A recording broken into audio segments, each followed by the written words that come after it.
presentations that everyone was seeming to enjoy and welcome, by the way, for those that you may not have been here before, to the new Inter-American Dialogue headquarters. That we have more space. It's harder to moderate because we have this big space that you have to keep going back and forth. And if I forget to do so, I'm not doing it deliberately. It's have a tendency to move one way or the other.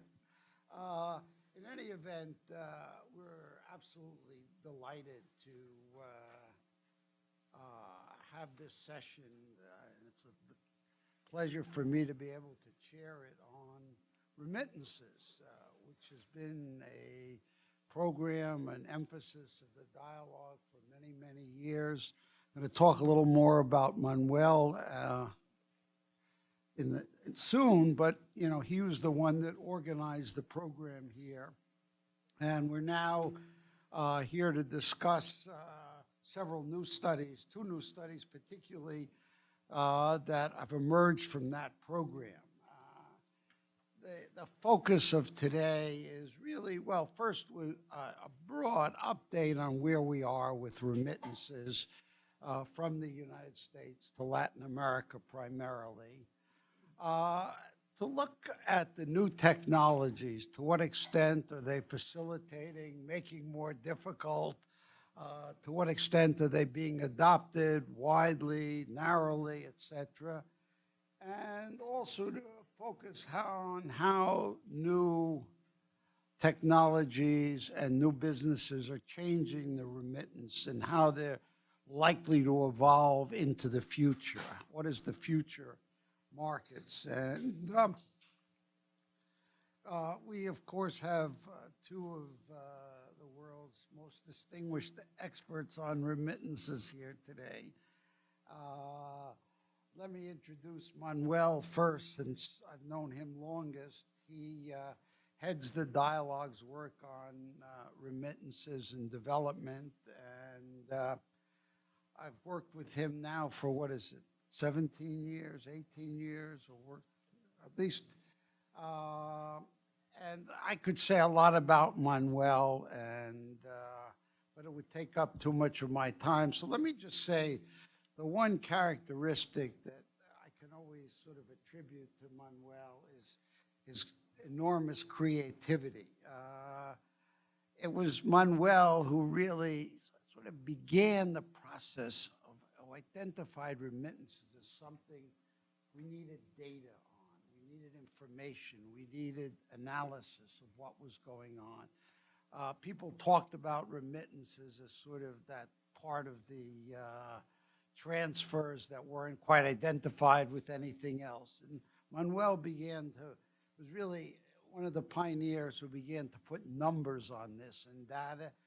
And of course, what it began to show is how crucial remittances really were and how enormous they were. I mean, I like the statistic that I just saw recently when I saw Manuel's $70 billion in remittances going to Latin America this year, which is more than the total trade between the United States and Brazil.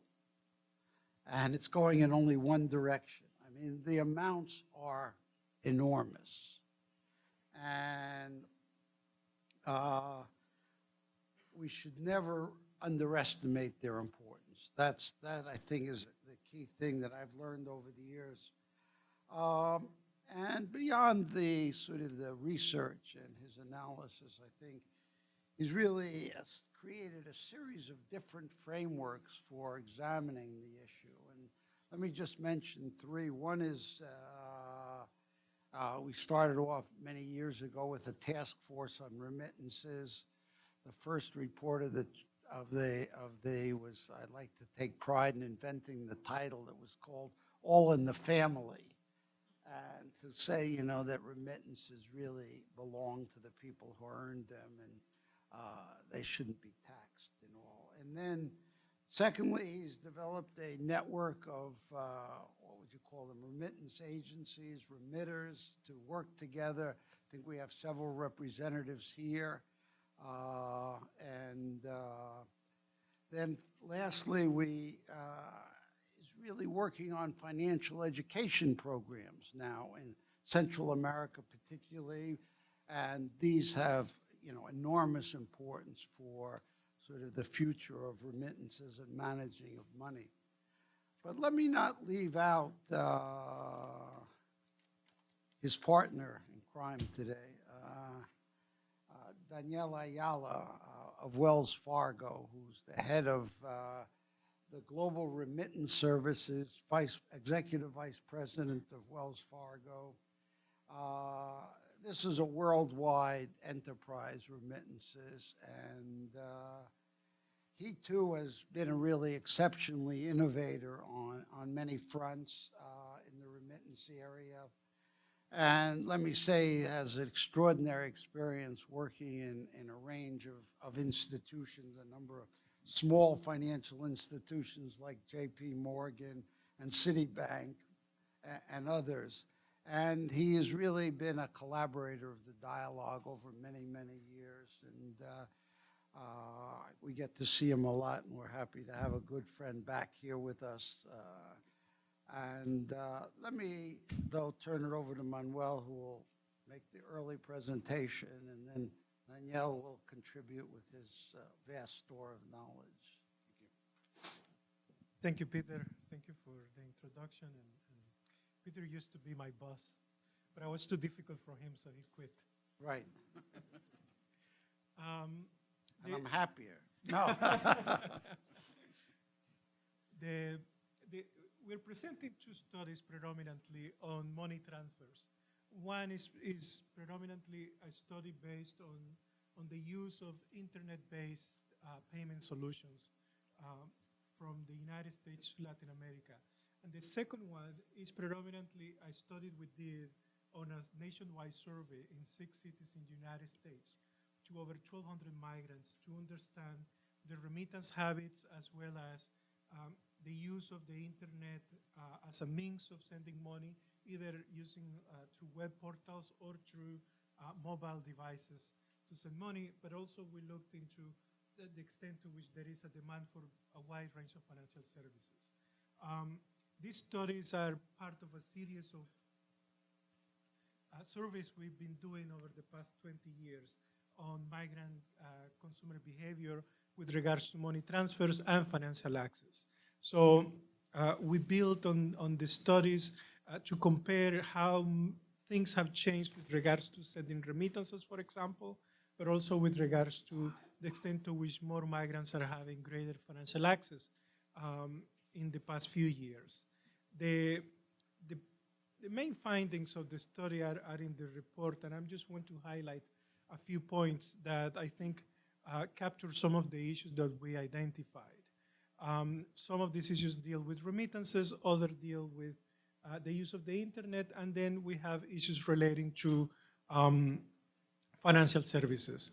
With regards to remittances, what we find is that the remitting behavior hasn't changed dramatically over the past 10 years in terms of the frequency of sending or the amount remitted. What has changed a little bit, it's in a disposition to use other methods other than cash-to-cash transfers. There is also a consistency in the extent to which migrants are satisfied or fully satisfied with the existing remittance service provider. Over 75% of people feel very comfortable with the money transfer company they're using, whether it is a small remittance company or a larger corporation. They are satisfied with that. We measure this in relationship to pricing, to exchange rate pricing, to commissions, to customer service support, and in all cases, on all counts, people are pretty much satisfied. But one of the interesting findings that perhaps it's important for the industry relates to the extent to which that 77% of migrants say basically that they do not use more than the same money transfer company. They do not shift. But 23% used alternative companies, which, within the market perspective, that's your wiggle room to capture new customers from that market pool of consumers. When we looked at sending methods, we noticed one important change, and is that about nearly 6% of migrants say they were using online to send money. Either six, about 6% use either the web portal or the internet, or a mobile device. The significance of that number may not be may not mean a lot to the naked eye, but for people in the industry, 6% is a significant amount, considering that 10 years ago, 0% of people basically were not using the internet to send money. We started doing these surveys on the use of alternative sending methods like mobile devices, et cetera, in 2006. And at that time, basically, no one was using the internet to send money. Today, it's about 6%. You can say, it's a very small growth. However, what we notice is that there is greater disposition to switch to those systems. Because since 2006, we've also been asking people if they will be prepared to switch to another method. And 10 years ago, it was nearly 60% of people. Today, it's only 40%. The difference is that now you have users. So when we looked at the users, whether people have used the internet at one point or time in sending money, the percentage was higher. 9% of people have actually sent money online or through a mobile device within a certain period of time, say a year. So of that 9%, 2/3 actually are using the internet right now to send money. So in that sense, it's an important finding because it offers cues as to the direction in which the industry may be going, and particularly the direction in which the demand side is moving slowly. Then we also asked people about financial services. When we worked on the issue of remittances, one of the key aspects that we have paid attention to deals with the need to have financial access. The main reason was that when we worked on this, we find out 15 years ago, 16 years ago, more or less, that the large majority of migrants, 29%, only 29% of them had a bank account. And the large majority, 70% plus, did not have access to banking services. Today, the statistics is reversed. There is a larger percentage, more than 2/3 of migrants actually own a bank account, and it's taking basically 16 years to go in that direction. Now, what explains that? There are a number of factors. One of them is legal status, but another one is the number of years in the United States, and the other one is income. But the most powerful determinant is the years in the United States. And migrants are staying longer periods of time living in the United States than at any other point in time. So that may explain why that is the case. But the relevance is that there is a move in that most migrants today have or own a bank account. However, another important migrant was that overall, migrants have at least use of 5 or 6 different kinds of financial services, needs for financial services. Payroll deposit, check cashing are some of them. And buying money orders is another one. Which, to many, buying a money order still it's like almost non-existence.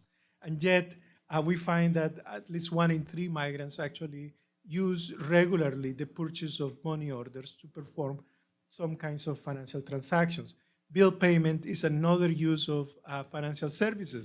And what we find is that regardless of whether they own or not a bank account, they use non-banking financial institutions to perform those day-to-day activities. And that was an important finding overall. And then the final issue that we learned is that 1 in 10 migrants do not own a bank account, nor do they have any use of a financial service. They are the ones basically that we call the underserved, the financially underserved sector. People who are predominantly of very low income and are unable to have access to any of these type of services. So what are the main takeaways of this? One of them, I think, is that there is definitely a moving into the direction of the internet-based account systems, whether it is through mobile or through other forms of online payments. But predominantly, we notice that it's going mostly mobile. That is that the user is shifting towards the use of a mobile device. They're not switching a money transfer company. You're not stopping to use Western Union, but you're, instead of going to an agent, you're going to use the mobile app, for example. The trend is going in that direction. The other issue that we notice also is that the demand for financial services is occurring regardless of whether you own a bank account or not. And in some ways, it's providing cues as to the direction in which the financial services in general are going. That is that you may not need to have a bank account or have access to a bank in order to perform financial services. And while that was something that you would think was primitive or for the very poor only that was living on a cash-based economy, with the emergence of electronic fund transfers, what is happening is actually a new trend taking place where electronic fund transfers are predominating through different vehicles. One of them is the non-banking financial institution. The other one is the banking traditional model. And then another issue that perhaps Danny may talk about is that all of these trends also reflect that it's not a linear process, and there is a lot of financial education challenges along the way. Why, for example, those who have bank accounts still use a non-banking financial institution?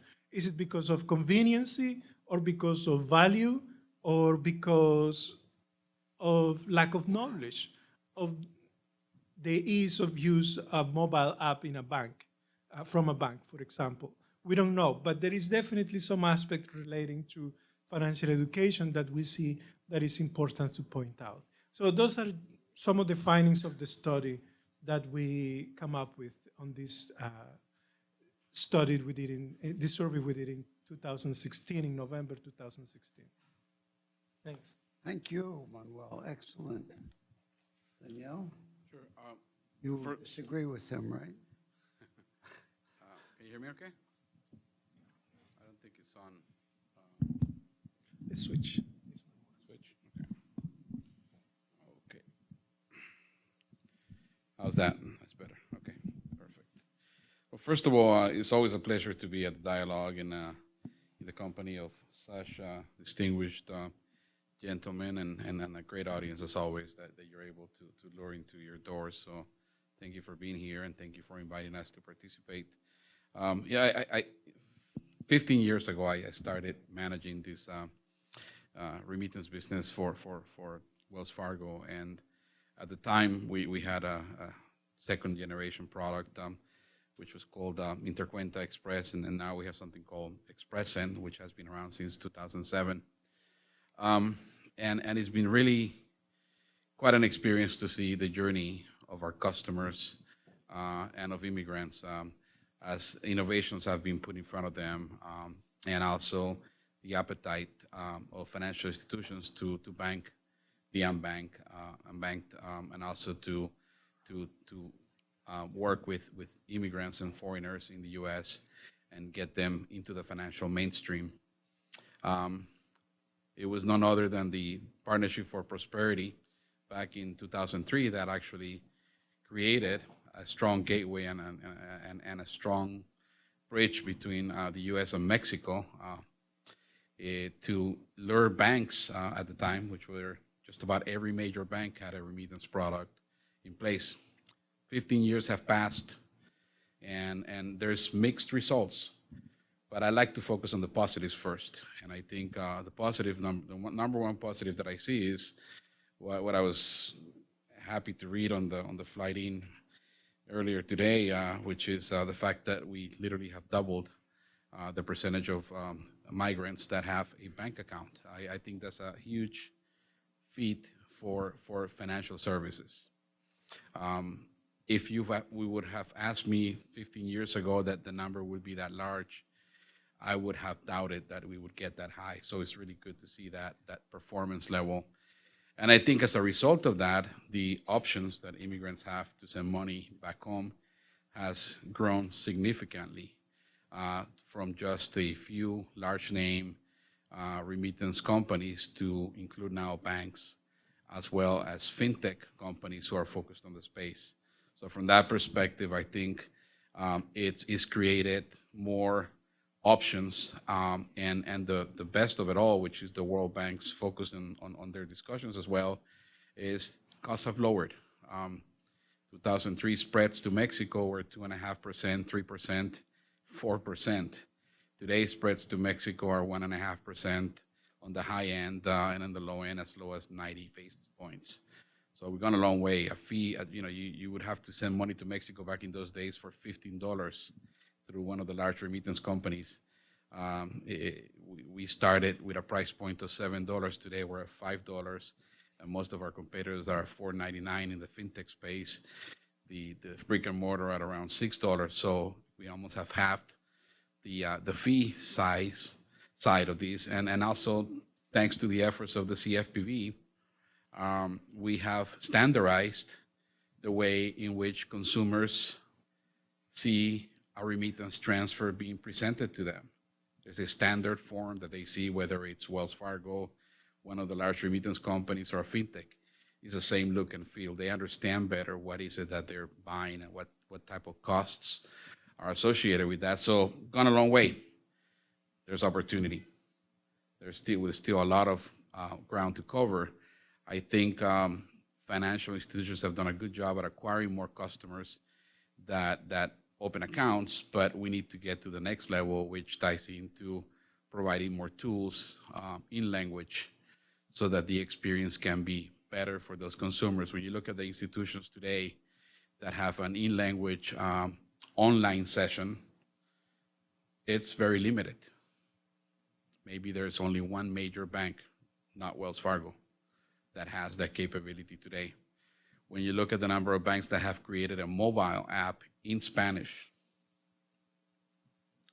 I don't think there's a major bank yet that has a mobile app in Spanish. And it really troubles me to see that my fellow immigrants are still cashing checks and buying money orders. And I think one of the reasons there is access to credit. And the other issue is access to information about what it takes to write a check. It's that simple. So there's a lot of ground to cover. I'm a champion of immigrants within financial services, and I'll continue to figure out ways to partner internally within my own company, as well as within the industry, to try to drive that forward. But this type of research is what opened the eyes in 2004 to financial institutions that there was a huge market that was being ignored by the banks, and a lot of banks went into it. Not all of them are still in it, but Wells Fargo is still in it. And I think it's really eye-opening to see how much opportunity there is to penetrate further into the needs of these customers. And one of the key things is, unfortunately, a lot of people have this perception of the migrant that is a recent arrival, just got here, makes very low income, is all cash-based. This completely challenges that perception that is very myopic in mainstream America today. So hopefully this will create a great baseline that, 10 years from now, we'll look back at this report and we'll look at these statistics and see how we challenge those numbers as well. So thank you for all the work you're doing on this. Thanks very much, Danielle. This is a good beginning, and I'm going to open it up for questions. I mentioned in my opening remarks that Manuel had created something of a network of remittance agencies. And we have several people here from those agencies. I just wanted to mention them, give them an opportunity to talk. One is Usman Ahmad from PayPal, who participates.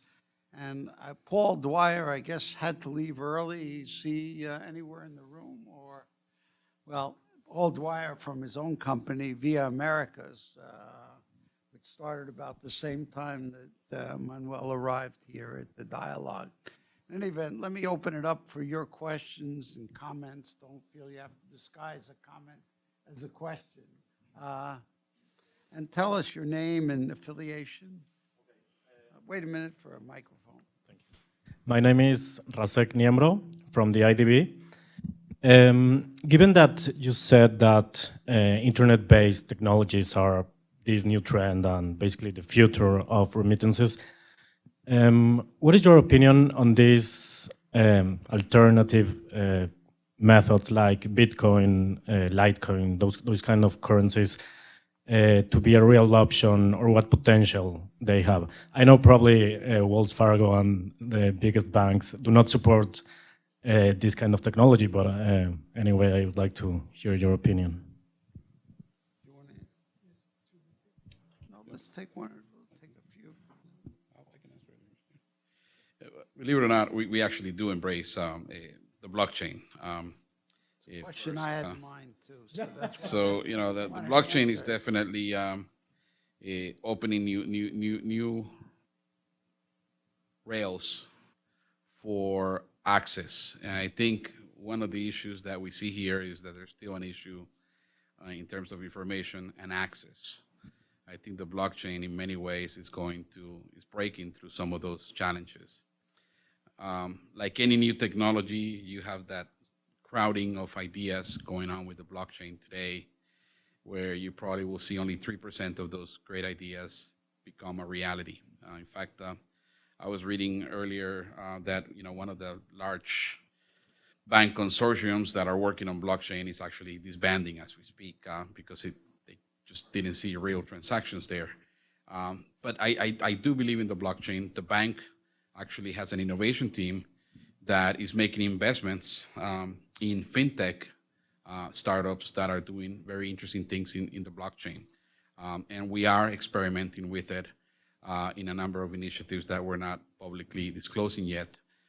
So we do believe that the blockchain has some appeal to us and to our customers. What I do think is when you take it outside of traditional financial services, there's probably going to be a point in time, and I think that point in time is very near, where the technology is there, and it will take the right entrepreneur with the right talent and the right solution to challenge the status quo and franchise the disenfranchised individuals that have not had the access and leverage that type of technology to provide real-time processing behind the scenes. And people won't buy into it because it's a blockchain technology. They'll buy into it because it's something that they are being offered that no one else is offering to them. Think about Uber. If you would have told me that the technology behind Uber was something that would have done something, I would have told you, not sure that would work. But if you told me that the end product would be that I can pick up my phone at any point in time and have someone pick me up exactly where I'm at, and I'm going to know up front how much they're going to charge me, and they're going to be a lot nicer than the traditional taxi driver anywhere in the world, that appeals to me. I think that's what we're going to see with blockchain eventually.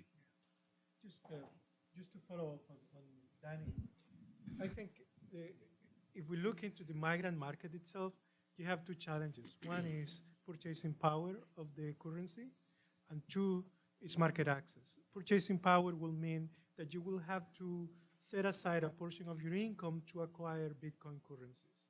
And we're talking about a very low income segment of the population that will struggle to do that. But second is that it's very difficult to find the right markets to employ the currency to send money through Bitcoin. At least for the US Latin American corridors, it's very difficult to find the process. And then on the payout, you will have to find the right payer who will accept the currency and convert it into local currency. So that's just as an aside of all the technology, the learning curve of understanding how the technology works and translate into currency acquisitions and conversions. So it's still a long way to go. On the other hand, like Danny's analogy of Uber, I can tell you the analogy we can use for mobile transfers. 10 years ago, I was pretty certain that it would take 15 years to get to 10%. And right now we're near 10%. So you may have perhaps a similar pattern going on with this type of currencies. Oh, boy.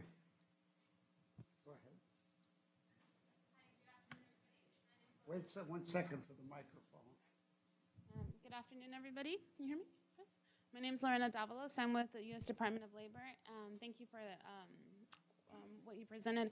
I was wondering if you were able to research what the knowledge of the people that were interviewed for the study, what their knowledge is of the end usage of the money. I think one of the gaps that I find, I work with migrants, I live among them, I know them, is that they send $200 to a family member. They don't know where those $200 went necessarily. And I think a need is, I want to know that part of that went to pay the bills, pay an insurance, a retirement, something that if I eventually do go back, I know there's money saved. I think they blindly feel that they're sending money without necessarily knowing if they're ever going to see the investment or like the return upon the investment, as well as it's being applied as like, I'm sending you $200 so you can feed the kids type thing. Well, we actually done quite a lot of work on that, and we're going to have soon a meeting on financial access, financial inclusion in several Latin American countries where we work with a strategy on financial education to get people into the financial system in Guatemala and Nicaragua in particular. But the short answer is actually migrants know how the money is spent back home, and they have a pretty good idea of how it's being handled. There is being so much of a better understanding that now there is even an industry that is getting involved in domestic payment, cross-border domestic payments type of activities, where migrants can actually choose to, in addition to sending money, they also are paying for certain bills, insurance payments, etc., because they are actually quite aware. So there is a pretty good understanding of how people handle their money. What they don't want to do is take over the household economics back home, because that's a headache. Anyone who has a relative to take care of outside of your household know how complicated it is to look after your parents, your children, and my household. So they don't want to do that. So there is a pretty good idea. There is, however, a lack of understanding on how to better leverage those funds, because remittances, first of all, are fungible income. They join a pool of income into the household that receives it. Typically, they represent half of total income in the household. They are not 100% of total income. So what they do is that they increase disposable income, and in return, they increase the ability to save on people. But most people keep their savings informally. So the first order approach is to show people how to manage their personal finances, their household finances, by formalizing their savings into the financial system. The second step is how to know how to budget, which we learned that overall 90% of people in general, across the board, in this room, outside in the street, in Latin America, Africa, Asia, do not keep a budget. And so we've been working along those lines, how to provide a better knowledge intelligence on managing your personal finances. And budgeting is perhaps the most important valuable tool that we have found. Emil, did you want to? The only thing I would add is, I agree with everything you said. I would add 2 points. One is there's absolutely a trend towards bill payment technologies offshore, and there's a number of fintech startups that have gone after that opportunity, some with more success than others. But it's a limited opportunity. There's still a large proportion of immigrants that, you know, there's an element of privacy on how they want to be treated on when they get the money, and there's a trust element. You know, I send money to my mom. I've been doing that for 29 years. I better not tell her what to spend it on because I get in trouble, right? I can hint on things she should do with the money, but that's the extent of that. She's still telling me what to do with my own money. So, so that's a key element to keep in mind, that it's hard to control. The real opportunity that has not been addressed yet by any fintech is how do we get to the last mile of remittances, which is going from support to development. I think that's where there is an opportunity, is, you know, taking that money and making it, instead of money being spent, money being turned into productive utility. I think the closest thing to that is cases in the Philippines and other countries around the world where a lot of that money is being put into education for nephews, godsons, grandsons, granddaughters. But that's the last mile, and no fintech has addressed that today as far as I'm aware.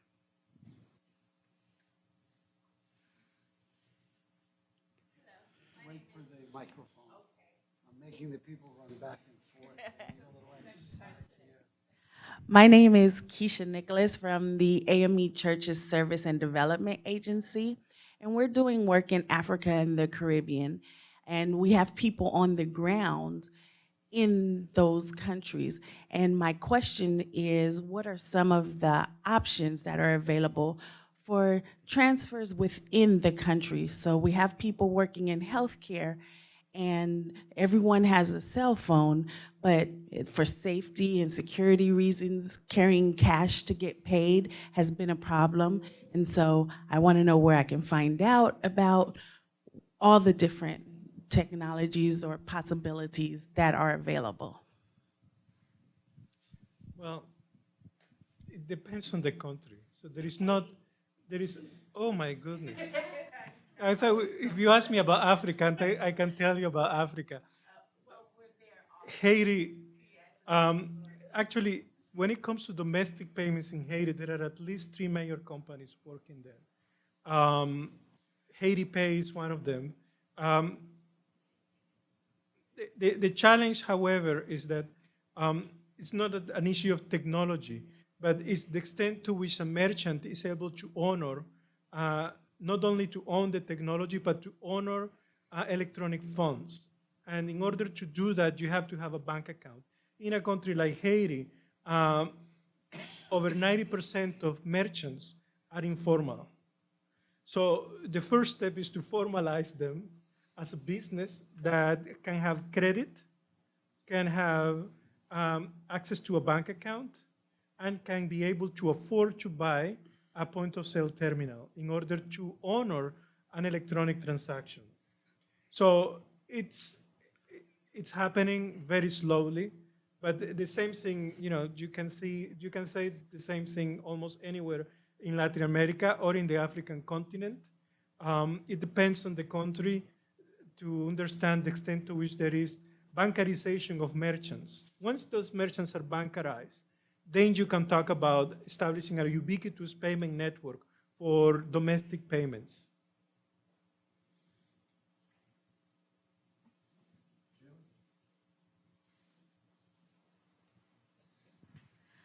Hi, I'm Jill Wheeler with Hispanic Access, a national nonprofit.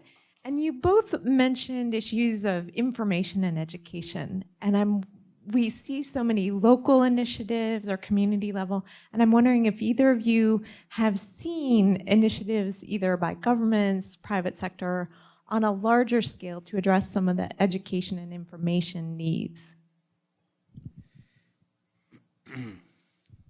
Well, I think there's an opportunity for both private sector and public sector to do more. I won't tell my regulators what to do, especially this day and age. But I think there's room for opportunity to do more. I think every financial institution does has some type of program where they do financial literacy, in schools and through digital means. We have El Futuro en Tus Manos.com, which has been a very successful program. And we also have a grassroots program that we do in different markets. But I think there's a need for more of that. Also, I think personally that the educational system in the U.S. has an opportunity to educate our youngsters as they go through their high school education to learn the basics. That's no longer a requirement. It used to be, from what I understand. So there's a lot of opportunity to do more, but there is already a lot being done. However, you still see a lot of people being cash-based, and they were born and raised in this country. Yeah, I think there is a lot of room. There are different organizations that have been doing some financial education.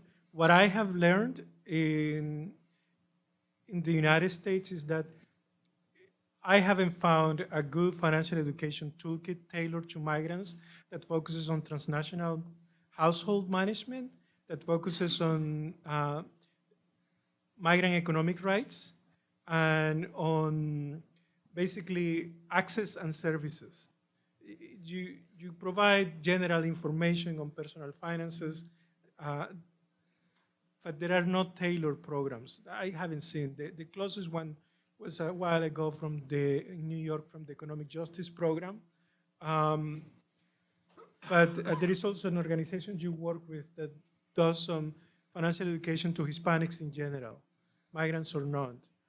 But there is still a long way to get into the CFPB hasn't tailored, for example, on these issues, even though there is a remittance rule that deals with transparency on money transfers, and yet they don't have a toolkit tailored to migrants, for example. Yeah. There's been if I can add to that, I think you're referring to Saberes Poder. Saberes Poder, yeah. Saberes Poder is an organization that has done a lot of work in this field for the last 15 years, and all the banks, major banks in the U.S. have partnered with them, and they specifically targeted the early arrival immigrant to provide them with basic financial literacy guides that the banks would actually buy, and those guides would be placed at the consulates so that individuals, when they go get services at the consulates, they're handed these guides, and the guides only have an advertisement from the bank in the back page, but the entire guide is in language and provides, guidance on how to write a check, guidance on how to balance a checkbook, how to obtain credit, and all that type of stuff. They have shifted into digital now and actually have done some pretty interesting things. So that's a not-for-profit that we always keep an eye on because they're always innovating things. There's others that I'm not remembering right now, but since you mentioned that one, I thought I'd expand on that.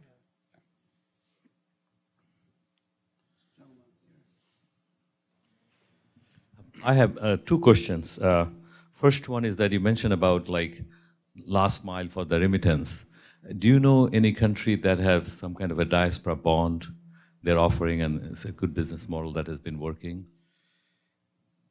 Not sure. Can you expand on what you mean by a diaspora bond? That you send the money there, but instead of you sending the money there, the government is offering you some kind of a bond that you purchase that with the remittance and a continual payment with that.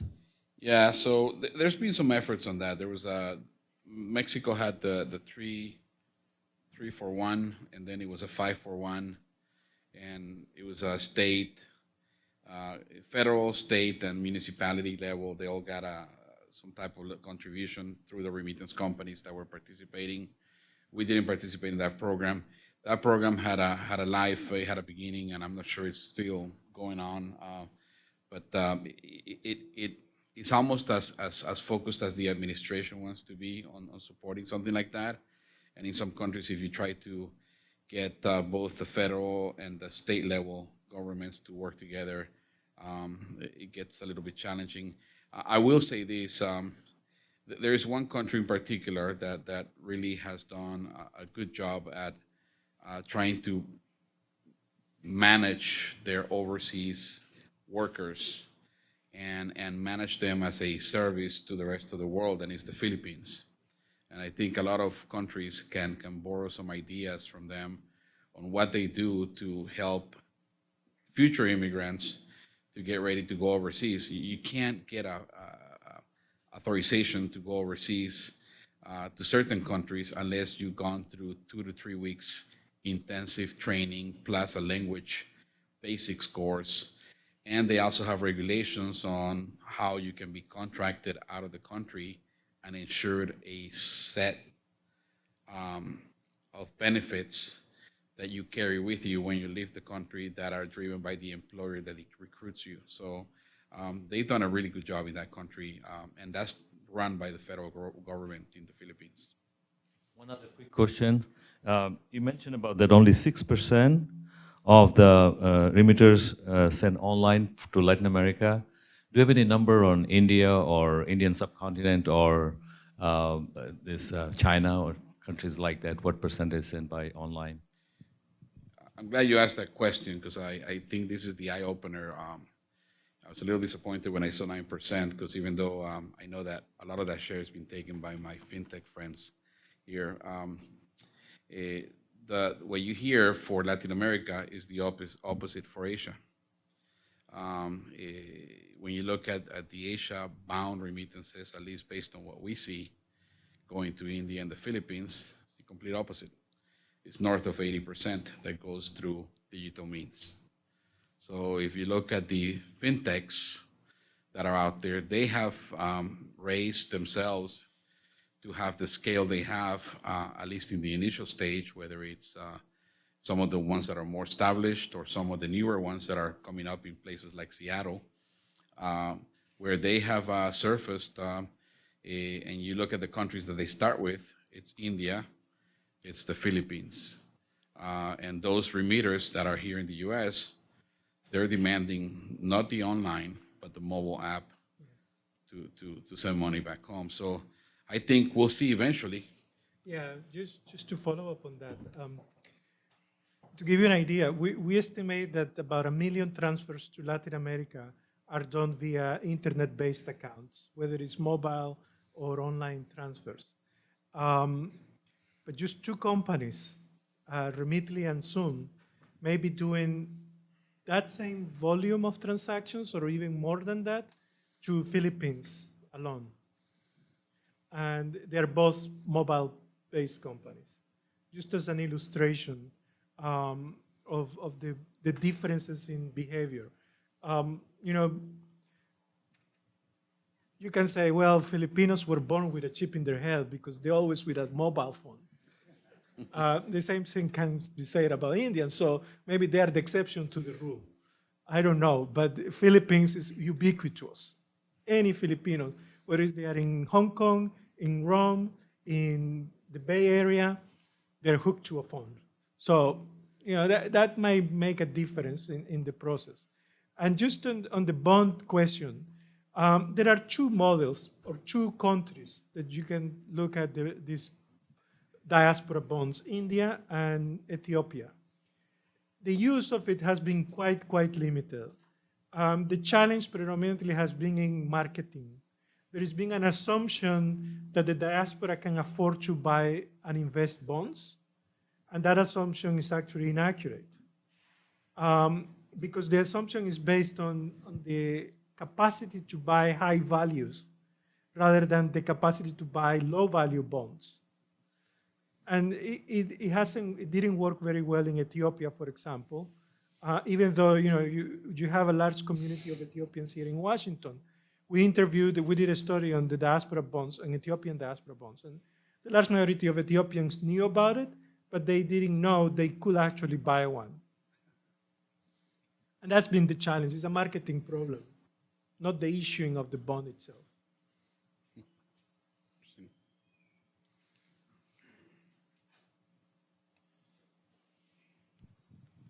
Good afternoon. My name is Gilberto Amaya, and I'm from Honduras. I want to thank the dialogue You know, Dr. Orozco, we've been for a long time debating these things at different levels. I'm also concerned about the situation with the last mile that you mentioned, because this has been something that is discussed but never really get a good grasp of it. And my question is more related to impact on the recipient communities. Given the trends of the technology and the market, what opportunities could be created there, for example, in small communities, to receive the money there in the community as opposed to going out? And you know, usually they come out of the community, receive the money in the city, spend the money there, and eventually when they come back, no money is really circulating in the community. So if the World Bank right now has a program in Honduras, they call it the Digital Challenge. And the idea of that program is to create employment and business opportunities for young people so they can remain in their countries and communities as opposed to migrating to the US. So if we could discuss some opportunities that could be created there at the local level, using the remittances that are sent from here and being received in the community, could be something that would help. Thanks. Yeah, we have a project in Guatemala where we are trying to establish a strategy where we try to keep savings in the local communities, and then not only formalizing them, but then we mobilize those savings into investment and credit for the local economy, particularly in the knowledge-based component, financing tutors, educators, consultants, so that they can actually increase the value added of any type of value chain you're working on. The strategy works, but it requires some political capital to make it work. From the buying in of the larger financial institutions to understanding the revenue opportunities to invest in the knowledge economy, for example. Otherwise, you may get stuck in the typical vicious circle of agriculture, low value-added agriculture. And in the case of Honduras, well, you know, the extent of low education levels of Hondurans is quite dramatic. We know that more kids are actually migrating than the annual enrollment in high school in Honduras. So, you know, the situation is quite dramatic. Therefore, in order to invest in the local community, you need to step out of the box and work outside of the conventional approaches. Let me ask something of a follow-up question. Actually, I've been asking it for many years, Manuel, and I really, not only of you, of course, but of others too. That one of the social programs that has gotten enormous attention, at least in Latin America, has been the conditional cash transfer programs, where governments provide small amounts of money on a regular basis to families with children that are poor. And the base, you know, sometimes there's conditions, they're going to school, health services like vaccines. Other times it's just a transfer. But nonetheless, these have generally gotten a very sort of favorable evaluations in general as being ways of distributing income, raising people up from sort of deep poverty into sort of maybe you might be called sort of vulnerable groups, but nonetheless substantially better off. And it keeps kids in school, etc. Well, there's a certain similarity between the conditional cash transfers and the remittances. Remittances go to families, they increase the income of families, and yet they tend to be criticized because they don't flow into investment, they don't flow into development. The question is, have we got to a good handle now on how they improve the lives in the families themselves? And whether in fact, should they be praised or should they be given more credit for that than they're currently? In other words, there's criticism of the remittances for not moving more into community and development activity, but at the same time, the conditional cash transfers sort of are exempt from that kind of criticism and they help individual families. Why isn't that enough? Well, the quick answer is politics. It's not about the effectiveness or not, the extent to which the conditional cash transfers are really effective. Otherwise, you will have eliminated them in Mexico, the Programa Oportunidades, for example. I don't think they are comparable, actually, because one is a public transfer, the other one is a private transfer. In terms of the impact of remittances into a household is that when they double your income, they also increase your capacity to spend and also to save. What we have learned is that those households that receive remittances have children longer staying in school and improving their the nutrition habits. The reality is that, however, you need to have a benchmark of what constitutes as household that you can actually get out of poverty and get them into the pathway toward asset building. And we don't have a good indicator for that. So is it $1,000 or is it $900 or is it $300? So if you had that indicator, what is the threshold point at which you can actually build wealth through asset building and you move up the scale? We don't really know that. So for example, if you're talking about Honduras, in the Caribbean coast, people live on $100 a month. If we actually make an assessment of what it needs, what the typical wealth, the typical asset building household looks like, is one that makes over $1,200 a month. So in order to get from $100 to $1,200, you're gonna have to scratch your head far many times than you can imagine, because it's not that easy. You will start by scratching off, for example, agriculture. But then what will you have if you don't have more than a second-grade education at most in a country, in the Caribbean coast? I mean, first-grade education, in fact, is what prevails in the Caribbean coast. So it's a bigger question that goes even beyond the Sustainable Development Goals, for example. The one thing I would add to that is there is a positive, which is if you look at the last 15 years, we've gone from all cash being received to now 20 to 30% going into a bank account. And I've seen this, the banks in most of the banks in Latin America are making an effort to keep those customers in their doors. They're not focusing away from the segment. They are remaining focused on the segment because they see opportunities. And so when I talk to the banks in Central America and South America, you hear more today than you did 15 years ago.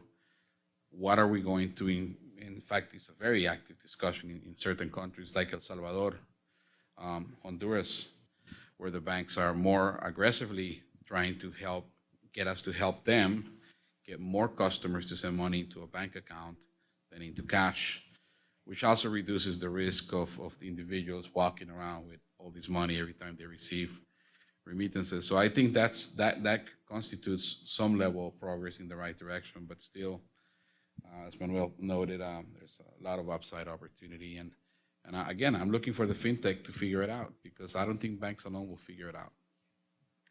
I think I'm going to begin to take 3 or 4 questions at a time. Go ahead. You've been very patient. Thank you. Yes, my name is Paul Denage. I work for the Department of State. My question for you is, you talked about access to financial services and education as barriers for moving into the online or mobile banking system. Do you also see that either from the recipients or the remitters, a security issue? People perceive banks or mobile devices as less secure as the traditional cash-to-cash method, or the perception of going to banking facilities or banking facilities in host nations as being less secure? I think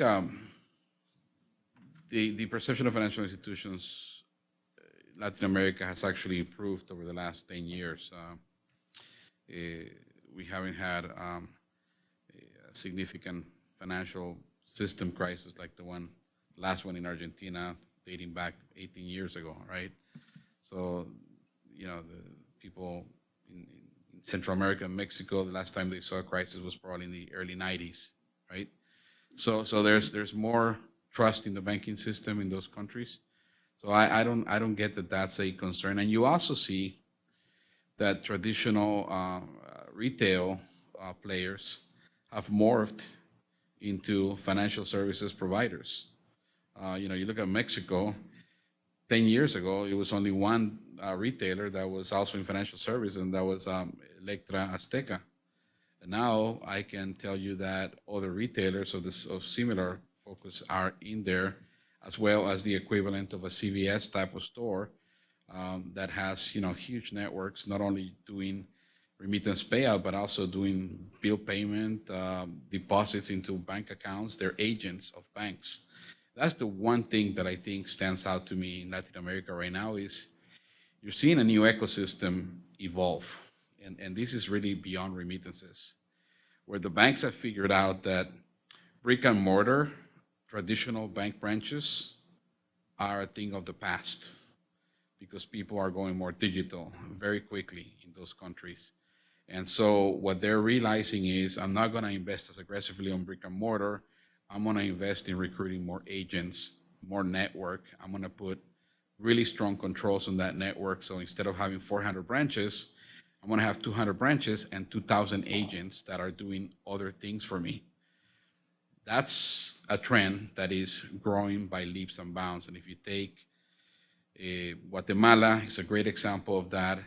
Peru is an amazing example of that, where there are banks literally being built almost 100%, where the brick and mortar is run by somebody else. And they've taken that model from the traditional remittance companies in the US, where they don't have any proprietary stores, right? So I think there's some of that activity going on, and it's morphing into something interesting. I think mobile, it's not fear, it's not security concerns with the mobile, it's fear of the unknown. I never done this before. Should I, you know, it's like, you know, when I tried to get some of my folks to try to use Facebook the first time, oh, I don't need that. Now they can't get off that thing, right? So same thing. Yeah, just 1 minute. It's not security. There are 4 factors that explain the extent to which people are, you know, using accounts. 1 is knowledge on how to go about it. 2 is information that there is a system out there. 3 is usage in the ecosystem. And 4th is access. For example, if we look at Guatemala, there is greater market financial access today than 10 years ago.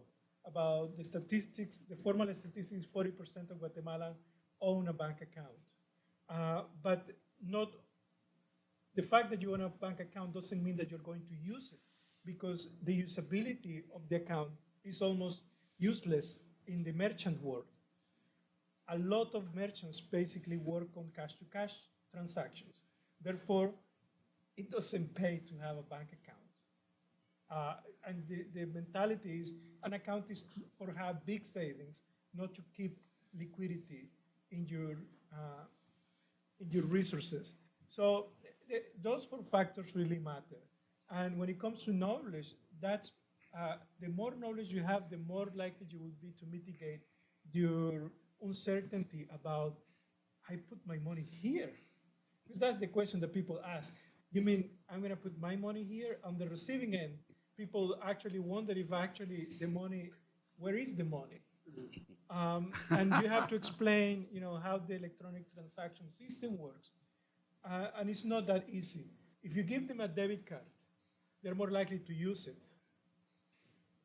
10 years ago, offering a debit card was the same thing as the mobile. But then in 1990, less than 5% of Americans own a debit card. So it's a learning process of these 4 factors: access, usage, information, and knowledge. Please. Hi, Usman Ahmed with PayPal. So first I want to reiterate 2 things that Daniel said at the start, which were, number 1, this information is highly useful to the private sector, so thank you for putting these kinds of reports together, very helpful. Secondly, Daniel talked about the lowering of costs as a result of bank and technology, and that's something that we have definitely seen on our end. We released a report last year demonstrating that digital is about half the cost, and globally, not just in Latin America, so totally see that, and it's even cheaper when we talk about bill pay, actually. But the 2 insights that jumped out at me from the report, the first one was the prevalence of usage of money orders and check cashers, which demonstrates that the problem is beyond remittances. It's really formal financial services being created for people in these situations, and that's certainly a problem that we see at PayPal and one we're trying to tackle, and it's going to take partnerships and ecosystem play. But my second question is on the security question that I wanted to follow up on that, because I think that was the second statistic that jumped out at me was people, and these were migrants, not what's going on in Latin America, which is what you guys just talked about from a security perspective. You were asking migrants, why don't you use the mobile phone? And 33% of them said, because it's not secure.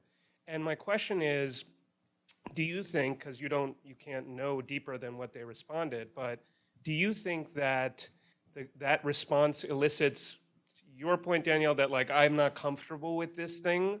Or Manuel seemed to think maybe that's not it. And what I think is one of the appendices shows that 40% of the people are undocumented that you surveyed. So is there a larger security fear going on here? So that's my question. Yes, the response is higher among the undocumented. But you can think of the insecurity response as a proxy for several things. One is that I don't know how to do it, so I don't feel safe doing it. Which is education. Which is education. Knowledge, education, etc. Exactly. If I wouldn't call it education, I would call it confidence. I want to create confidence on the customer to understand that it's safe to do it. Then they open up to learn and get educated about it. So it's soft skills and strong skills. And then the insecurity issue per se, I think is real among migrants. Some migrants actually will feel it's not the way to go. One reason is because they will assume that if they have their money in a mobile, if they get deported, they're going to lose it. Now, technically it's not true. Actually, it's more protected. And that's something that several migrant grassroots organizations try to tell them. You can get a bank account with an 19. You don't need to have a social security to open a bank account. And if you get deported, actually you will be able to access your account rather than you lose your cash, because lots of migrants actually lose their money when they are caught and deported. So that's the reality. But it's a large number, you're right. You're good? Okay, we'll go into the back. Hello, Alfonso Fernandez from the Spanish newswire EFE. In a broader sense, have you noticed like a Trump effect for the remittances in the first months of this year? Let me take a couple of others because we're coming toward. In the back here.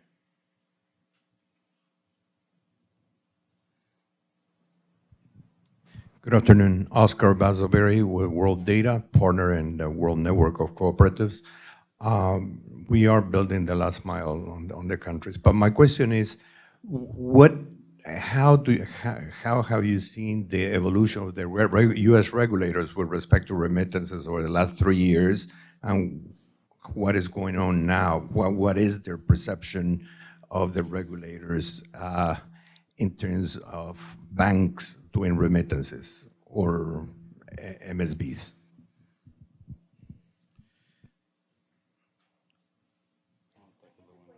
Go ahead. Thank you for very nice speeches. And I would like to ask about the overnight when a remittance is being sent and it does not reach immediately to the bank account. How do you see the overnight banking? Another question is Wells Fargo federal government bank, and what is the possibility if remittances are being held captive for Wells Fargo to open international banking, so to open branches abroad? Thank you.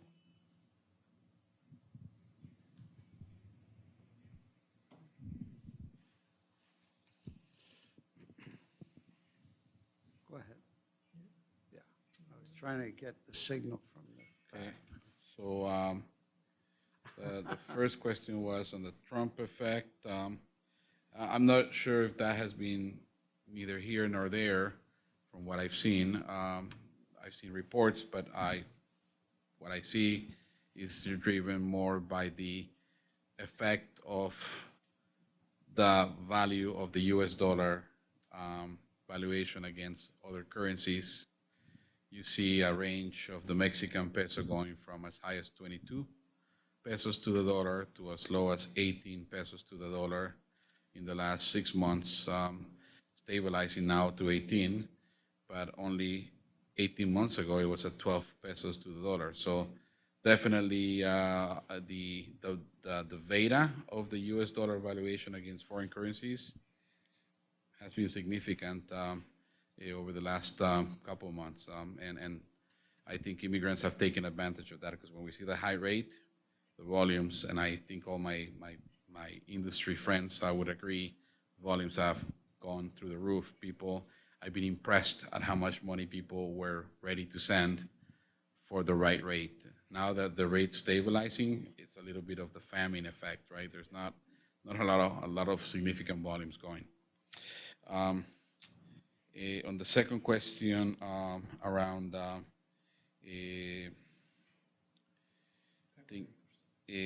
sorry? Regulators. Yeah, I would say that 3 years ago, the CFPB was created, or 4 years ago, and then the Dodd-Frank rule came into effect. That cost a lot of technology investments for a lot of the players. It was interesting that the timing, and I'm not saying that it was associated, but the timing, most of my bank peers exited remittances over the last 3 years.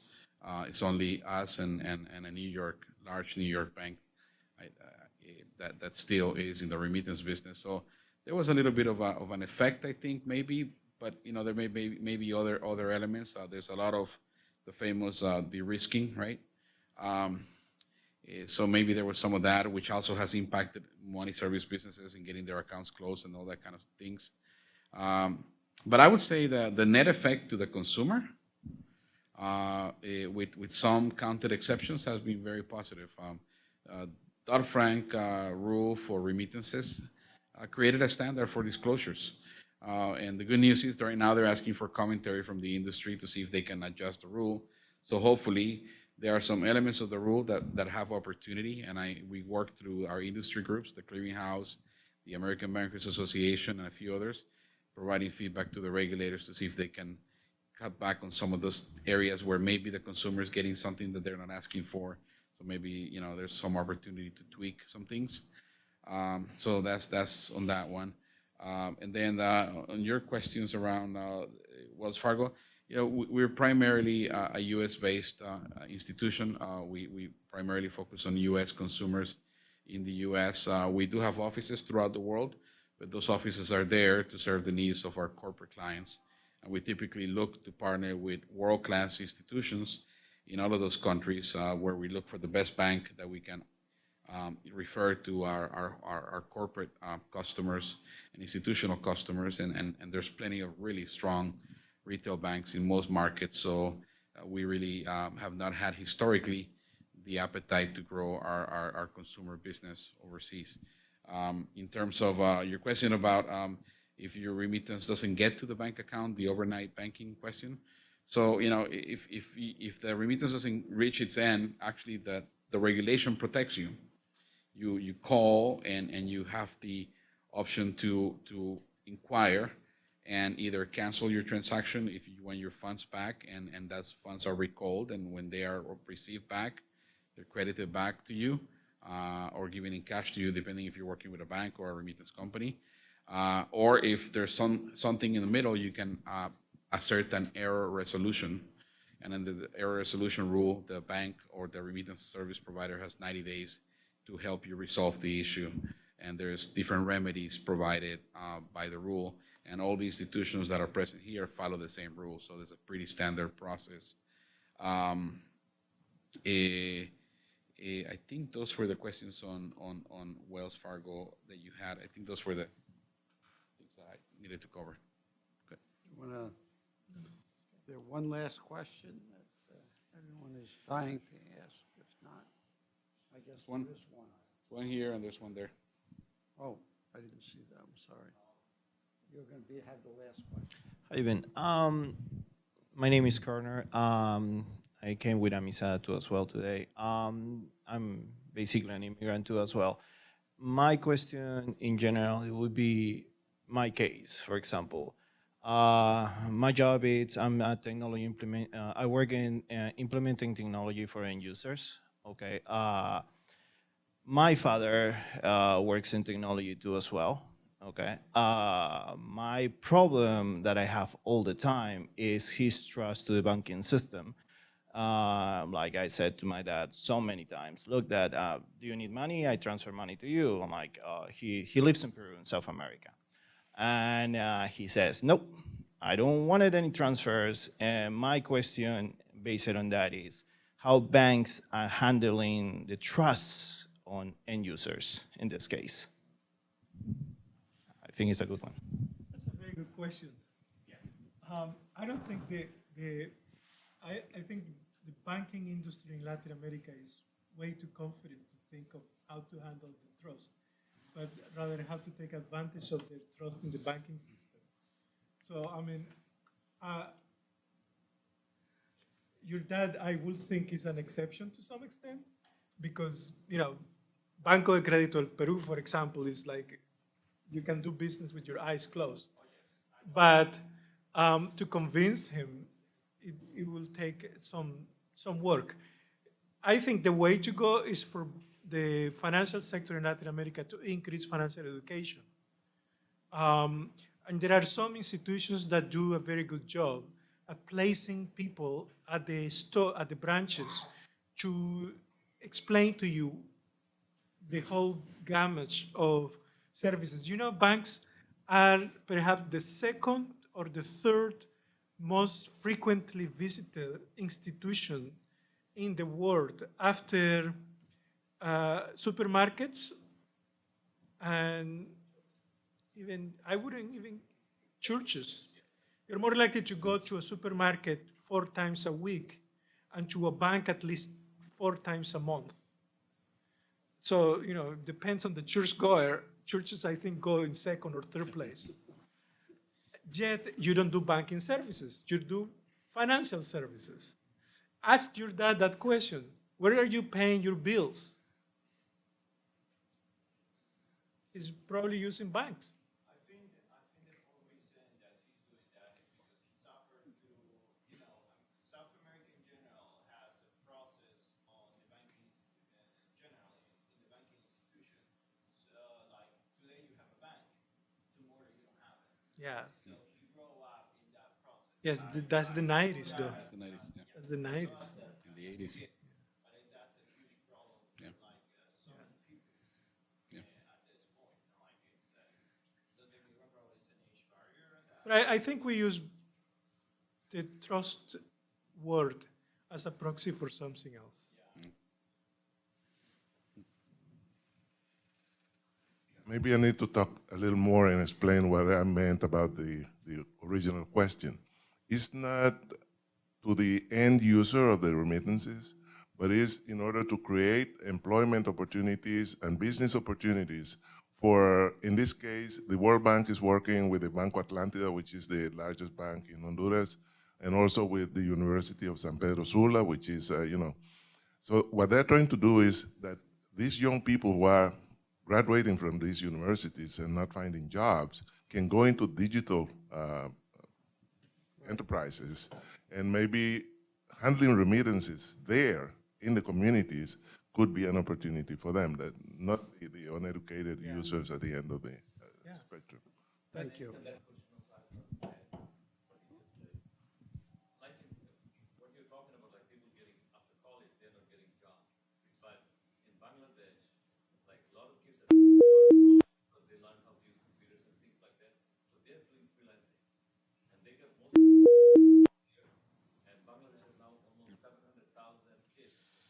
Yeah.